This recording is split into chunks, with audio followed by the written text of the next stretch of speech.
man faces 500 years in prison for what police say they found on his computer. Prosecutors say they found lots of child porn. Art Ben Handelman says this guy allegedly turned in the evidence himself. On a quaint street in Wynn Lake lives a man neighbors say has a love for gardening. But behind the colorful flowers, authorities say lies a much darker hobby. 61-year-old Marcel Troutween is charged with possessing a mountain of child pornography.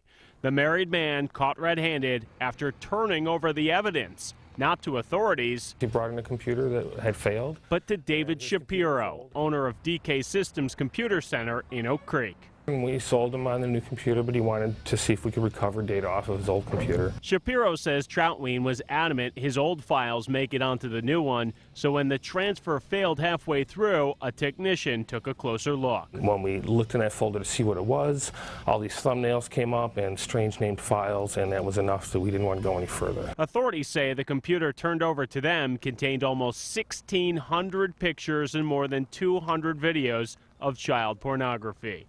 Girls are described as anywhere from 4 to 12 years old.